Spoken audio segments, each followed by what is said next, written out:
Entendons le cri, la voix forte de Jean-Baptiste annonçait la venue du Seigneur. Cette annonce retentit au seuil du Nouveau Testament. Elle appelle à reconnaître dans l'homme Jésus, le Sauveur, qui délie l'humanité de son péché envers Dieu.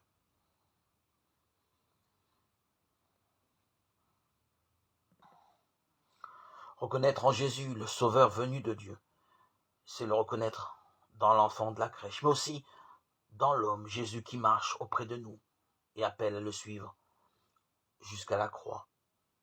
Dans l'Ancien Testament, l'agneau est avant tout l'agneau pascal que le peuple juif a mangé lors de la Pâque en Égypte, puis chaque année en mémoire de sa libération. Dans une image issue des commentaires de la Torah, on peut voir Moïse représenté par un agneau placé sur une balance, et sur l'autre plateau se trouvent les cavaliers égyptiens envoyés par Pharaon. Progressivement, les prophètes ont donné une signification spirituelle à la libération du peuple. Et le prophète Isaïe compare à un agneau, un personnage qu'on appelle communément le serviteur souffrant. Maltraité, il s'humilie.